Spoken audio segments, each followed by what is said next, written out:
Hey. Give me one this girl, like she's not even taking my call, that's the problem. Or they pick the call, charger, I don't have fear, eh? I don't want to give me a book, eh? Utuneno de Panaman road to Agawan. Can't come with you, mate. But just the good man from head to toe. Utena, a man motunen. I don't catch all the camera, but as the education, I say, oh, but I'm making one for makeup. Can you see here? You must go. Or go and lose it. Or go and lose it at least. Jano was not muddy. What did the man now? Oh, and there's no even available because when makeup artist did not be a big ma. I don't know. I don't know. I think go to name about Madame. The is winning. Imacano now. It the ma. If I wanted this girl, how would deal with them? Me here. Ha. What the Kodama? Gamma, Pugana, Udadi Hochacha, Udadi Hocha, Dibia, makeup artist in that up them. I want not take another look occasion, eh? And what that about that way? Makeup artist might be picking my call. I just don't know.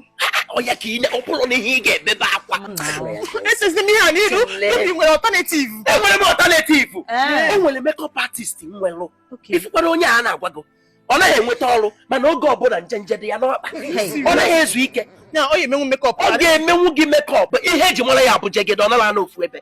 If we are that, if we are not on come, I got what I like you make it up. Oh, hey, man, oh, you making makeup. Oh, yeah, now what the woman now, are you serious? She's very good. Wow, for the first time you were able to good. But on one condition. Condition?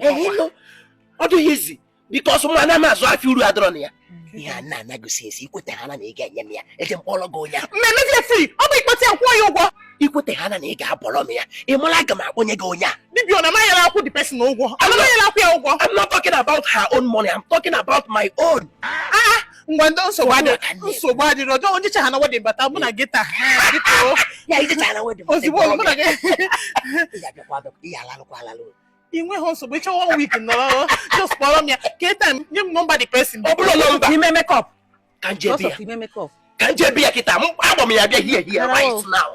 The show no very phone no. Eh.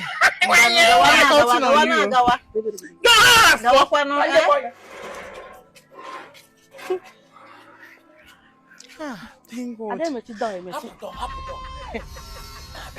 wow. If you can hear your best.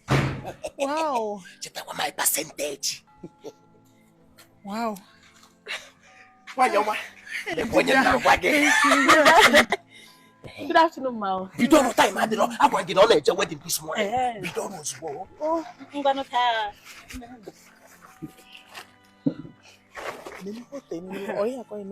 Mba! Happy head and a moto bamoto. Happy Kiriadio. Happy Kiriade. Yotara. So I can't move better. He had Egypt, he had any look and your jaw. They send out a happy again in a mere attack. So happy you're telling you. Madam, the one come here. You just don't know. I remember them to make up Tata. Madam. Keep on key, man. Afternoon, I was disappointed again. Yes, ma'am. Oh, sorry. I'm an Indian one, Mecca. So sorry. You telling me if I yes. Hey. Where? You tell the Mmiri Chacha. Okay, look at that which a deal. Oh, hey, ma, don't worry, sir. Thank you, ma. No way, look off my oh, can you make him what them more deal?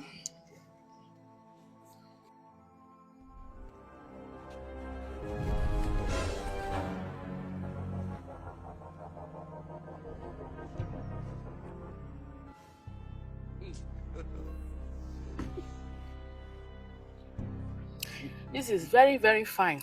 Is it not too much? No. Are you sure? You need to go here now. You have my handwork. What are you going to do?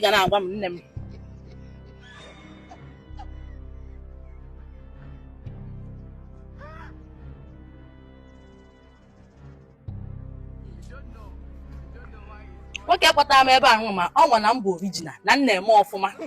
I trust him.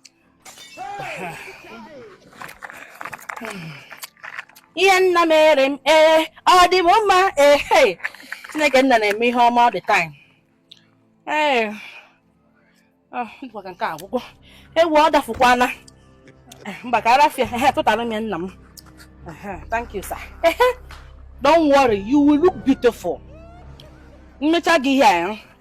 I phone call. What is it? Ndị mmadụ ga-akpọgo oku. A ga na-asị gị nwaanyị. Onye mekiri gị up, onye mekiri gị up a. Ọ mụ iwe o mekiri. Nne. Alright. Don't worry.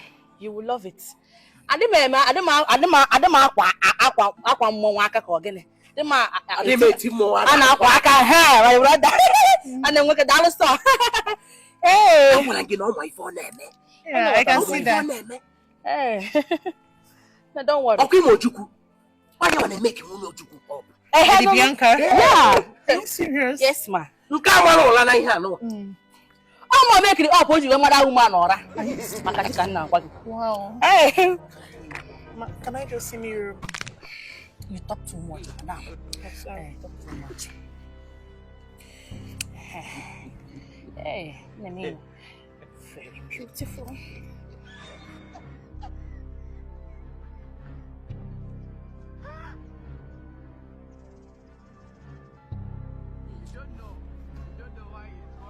Oh, madam, you look so beautiful. You look so beautiful. Hey, eti kwanu munka na gba spray bia o, agini bi ihe nka o. Hey. Adese. Madam, am I sigom o? Are you sure? Yeah. You look so beautiful. No, I don't deal with mirror, man. Malima go no onye wana mma mago mma. I love my job. I do it excellently. Wait, let me call my sister so that she'll get my list. Luchi! Please can you help me with Miro? Oh, have you alarm? I'll make you fine. Hey. Thank you so much. Welcome. Okay, why is she fainting? Luchi! Luchi! What happened? I don't know. Is there anything wrong? No, there is no problem.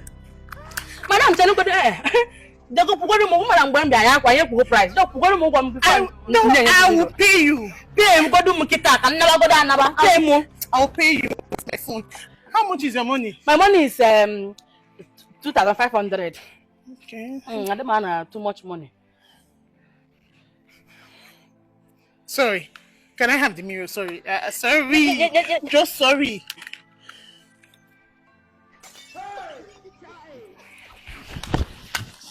Hey!